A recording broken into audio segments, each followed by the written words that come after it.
শেষ সুযোগটাও কাজে লাগাতে পারলেন না স্পেনের বিপক্ষে এশিয়ার দ্বিতীয় শক্তিশালী দল সৌদি আরব। গোল বন্যায় উড়ে গেলেন তারা।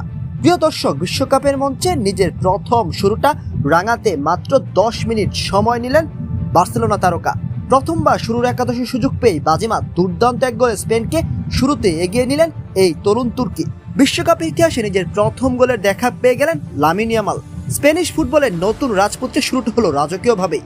মাঠে স্পেনের একক আধিপত্য চলছেই। শুরুর একাদশে লামিন ইয়ামালকে রাখার সুফল হাতে নাতে পাচ্ছে সাবেক বিশ্ব চ্যাম্পিয়নরা।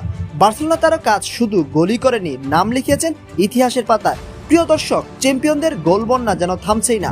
মাঠের এক প্রান্ত থেকে উড়ে আসা এক কোনাকুনি ক্রস দারুণ ক্ষমতায় বুক দিয়ে নিয়ন্ত্রণে নেন মার্ক কুকেরা।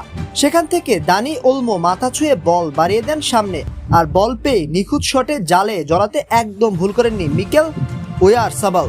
অল্প সময়ের ব্যবধানে এটি ওয়ারসাবালের দ্বিতীয় গোল। সৌদি আরব কিছু বুঝে ওঠার আগে স্কোর লাইন 3-0 করে ম্যাচের নিয়ন্ত্রণ পুরোপুরি নিজেদের মুঠোয় নিয়ে নিল স্পেন।